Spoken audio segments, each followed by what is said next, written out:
some people liked Lies of P more than they liked, you know, like Dark Souls. And I was like, great, now I have 2 games to play. But like the way these fanboys act, they act like it's like an either or thing.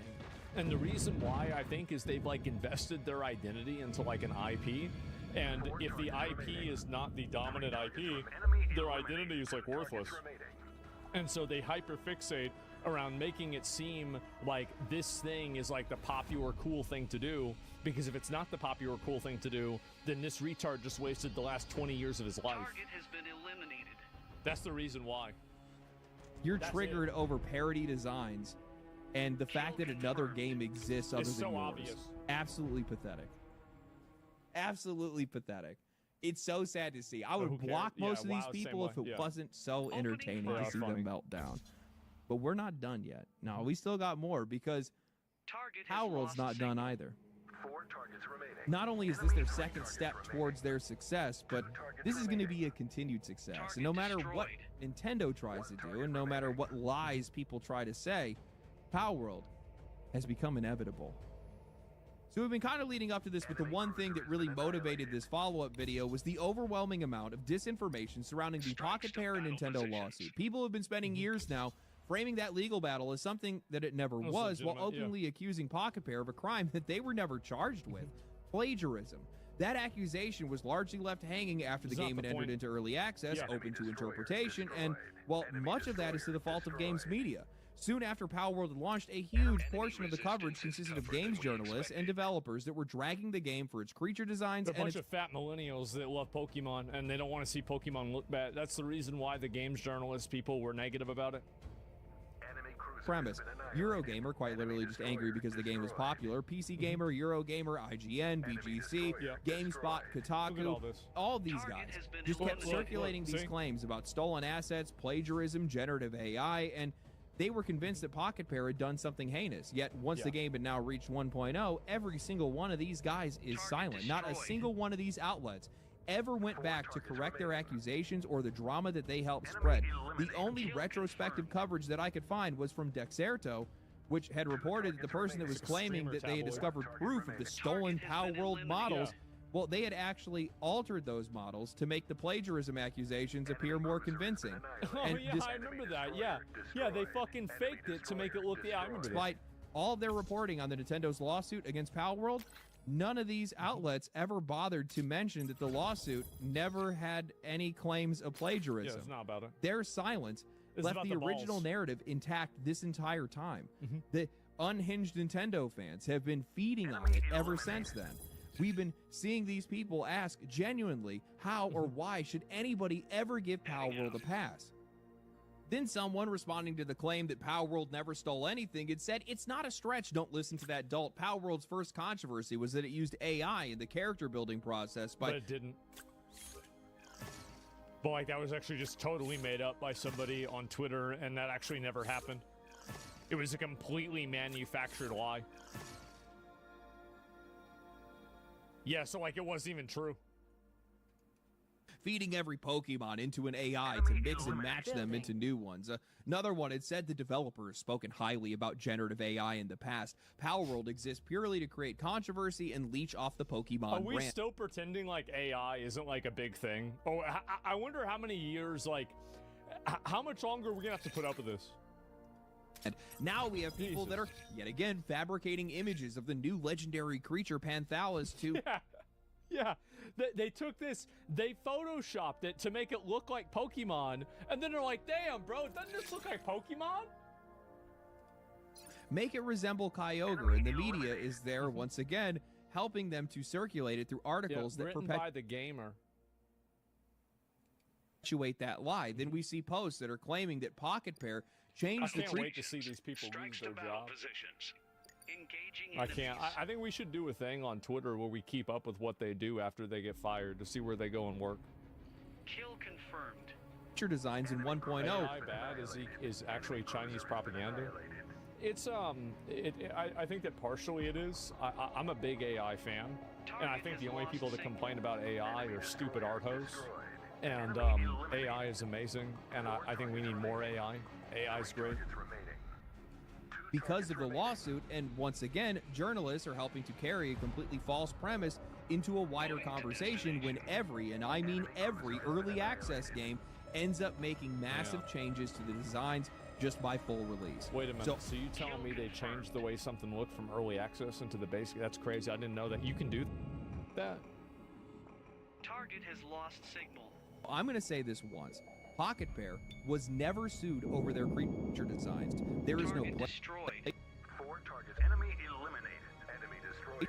plagiarism or trademark case. Nintendo's entire legal attack was built around patents covering gameplay mechanics that they believed that they had a right to control, And including... they did get them on one of them. That's the reason why, like, so back in the day, whenever Power World first came out, you would actually throw the ball. You would throw the little pal, and you would throw the ball, and he would come out of the ball whenever you threw it. And they had to get rid of that because of the lawsuit. People don't remember that. Throwing a ball or an object to capture a creature, mounting a summoned creature, and more recently, touchscreen functionality used to capture a creature. That's why so many of these journalists who quite literally cheered for Nintendo to sue Pocket Pair suddenly lost their voices once the lawsuits began. These cases had demonstrated that while some of Power World's creatures were undoubtedly inspired by Pokemon, Nintendo was not alleging that Pocket Pair had stolen their models or plagiarized their designs. Instead, these people had summoned the devil and then wanted to cry about what they had done, crying about all these games that were going to get caught in Nintendo's crosshairs and how damaging it would be for the rest of the industry. That is also why a lot of these same outlets have now surrendered themselves to positive coverage. They're publishing guides, reporting on player numbers, and even celebrating the fact that Pokemon finally has competition, all without acknowledging the narrative that they helped create. Luckily, Nintendo has walked away with nothing, losing their efforts in both the United States and also Japan. It's actually, like, monumental that Nintendo lost in Japanese court. Like, I don't think people understand, like, how big of a deal that is. Nintendo losing a court case in Japan is, like, fucking crazy. Just due to the absurdity of their patents. I mean, come on, man. Some of this stuff is absolutely ridiculous, but apparently some of it's also because my understanding is that Nintendo has never lost a lawsuit that they initiated in Japanese courts. Like, it's like literally a win rate of like 100%. Nintendow's most hated force in existence, fan-made games. That's big. The plagiarism accusation stopped having anything to do with evidence a long time ago. It has always just been this moral excuse that people have used to not accept that Power World has earned its audience. Inspiration, plagiarism, stolen assets, generative AI, patent infringement, copyright infringement. Nobody cares. All of these things are just completely different accusations that were all thrown into the exact same bucket because accuracy would require these guys to admit that they had lost most of their case years ago. And it's also that, like, most average players, like, players don't care about plagiarism. Players don't care about, you know, fucking the way the ball mechanic works as long as it plays well. Like, this is something that a company cares about. And I understand that, like, it's bad to do that. But, I mean, Pokemon has taken everything that they had from Dragon Quest. Like, all their models were straight out of Dragon Quest. So, like, I don't really think, like... And it's also like throwing a ball and then having a Pokemon come out of it. Like, okay, yeah, I could see that. But capturing one? Absolutely not. Because, like, you think about it, what do you think you did with a net? What do you think a net was? Like, you think did Ugg the caveman capture throwing a thing at a fucking deer 2,000 years ago? What are we talking about? But none of that stopped Power World from becoming the success that it is. Maybe it slowed it down. Maybe the lawsuits created some uncertainty. Maybe 2 years of people screaming plagiarism, AI, stolen assets, and fraud convinced enough people to stay away from it. But it didn't stunt the game's growth. And nearly 1 million people showing up at the exact same time 2 years later is proof of that. Power World is not some temporary meme anymore. It isn't a novelty. It isn't Pokemon with guns, and it isn't some early access scam that people thought that they were just going to forget about after a month. It is a defined success with a massive audience, and again, nearly every premium game that is surrounding it on Steam's all-time concurrent player chart has gone on to sell 30 million or more copies. Those are not numbers of a game that is barely hanging on. Those are numbers at 40, actually. Of a franchise that is being built right in front of us. Pokemon doesn't just have another competitor, they have a monster to deal with. Power World is offering almost everything that fans have been asking for Pokemon to do for years, and then they go like what happened with WoW. is that like Final Fantasy 14, like the game's had a lot of ups and downs, but like WoW kind of lost its main position as like the MMO in Shadowlands. And I don't think it's ever really regained that position. It's just that every other game has either fallen off or had some sort of issue, right? Like Lost Ark went into pay-to-win entropy. Final Fantasy 14, I think, seems to have an identity crisis. New World died. There's like a few other ones, right? Throne and Liberty and like every other Korean slop MMO, it just is popular for a week and then nobody cares about it. Throne and Liberty. Like, yeah, I guess OSRS, right? That's always like kind of been out there. But like I think that WoW did lose its hegemony on being the MMO. And I think that that's what happened with that. That's what's happening now with Pokemon. Like Pokemon is always like, Pokemon's like infinitely bigger than WoW, right? Than WoW ever was. But like at the same time, I do think that's what's happening on a lesser scale. Beyond it, open world exploration, meaningful multiplayer, base building, survival systems, deeper creature utility, and monsters that actually matter outside of just standing in a field and just slapping each other. It does all of this for less money, and most importantly, across nearly every major platform. That means that Power World isn't just giving people an alternative to Pokemon, they're giving them an alternative to Nintendo. You don't need to buy their hardware, you don't need to pay their prices, you don't even need to wait. That's another thing too, like I would play Pokemon Legends ZA if it was on Steam. I would. I just have no interest on playing on a Switch. I don't want to do that. Like, I'll make an exception for Legend of Zelda because it's such a big game, and I made an exception for Star Fox because it's like one of my childhood games. And I'd make an exception for F-Zero, right? Or a new Mario game. But in a general sense, I don't want to play on a fucking console. I want to play on a PC. Around hoping for the next game to run properly, you can buy Power World and play it on your PC or your favorite console that you already own with friends that probably were never even considering to buy a Nintendo system at all. And Pocket Pair clearly is not treating this game like it's a one-time fluke. They have a trading card game, a dating simulator, a farming game, more updates on the way, and probably a lot more that we don't even know yet. As ridiculous as the premise is, there is a real chance that Power World just keeps getting better, keeps expanding, and keeps picking up steam. One of the cool things that Power World could do that I would like is if they added a shared space where players that, you know, were part of an area could join, kind of like, you know, the Monster Hunter area that they added post-launch, or like that Mead Hall that they had in Monster Hunter World. Like a player hub, I think would be a really, really cool thing. Like Grand Blue Fantasy Relink kind of had that, or like they at least had the foundation for it. I think that would be really, really, really cool. I don't think they should obviously make it like a MMO thing, right? I mean, no. But I think having a player hub would be really, really cool, where you could go and inspect other players' pals, and there was like an achievement system that was like built into the base game, not Steam. That was like base game achievement system where it showed like what a player had accomplished, and, you know, have like speed runs, for example, like, you know, you can kill this tower boss in like 1 minute or something like that. I think it'd be really cool. And duels, yeah, I think they have duels, but I'm not even really sure about that. Like, that's what I would want to see them add with Power World after this. Like, besides that, I'm trying to think what else I'd even really want to see. Like, I think a higher level oil rig would be pretty cool. I think that also, like, different, like a hard mode for Panthalus would be badass. And what else really would I want to see? Fuck. Like, because, like, I don't think just more content is the right answer. Like, I mean, I think they should expand existing things, but, like, the game is already extremely complex. I guess maybe evolutions. I think maybe evolving certain pals would be really cool. Like, I think it's one of the coolest and most interesting things about, for example, like, Digimon. Even though they don't make any fucking sense. It's like you can evolve a tree into a fucking girl with cosplay, right? Like, what the fuck? But besides that, I think it'd be cool. A map editor? Maybe, I don't know.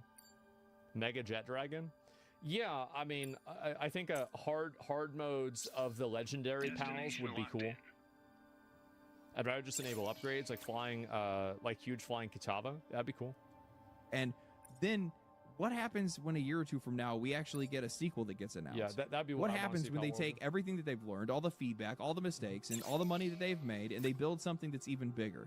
Palworld has already proved that millions of people were waiting for an alternative. The next one might prove that Nintendo waited too long to realize what they let through the door.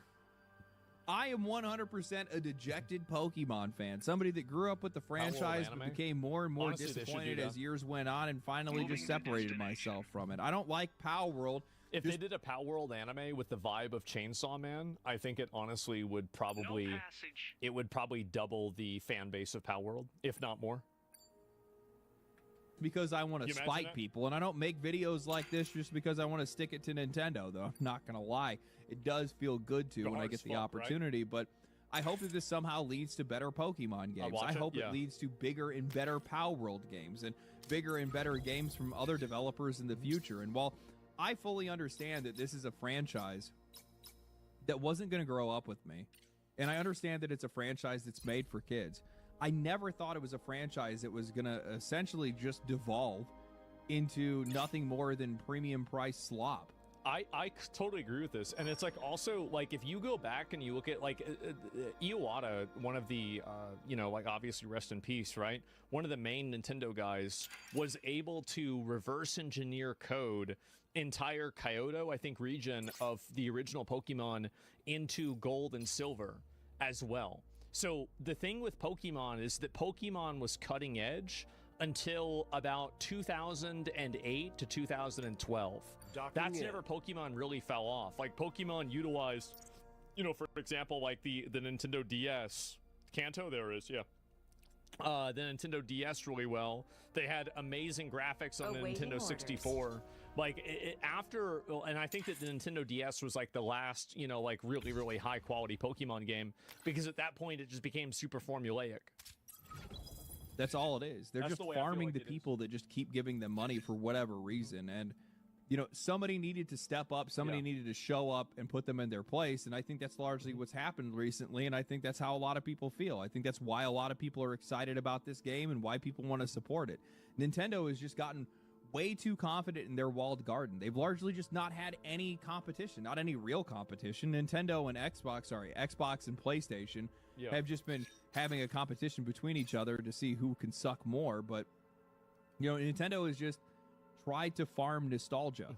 And they've had this audience of people that have been locked into their console that honestly, in a lot of ways, probably just don't know better. I hate to say it like that, but They don't know. They don't know what they're doing. Don't hold it against them. They don't understand.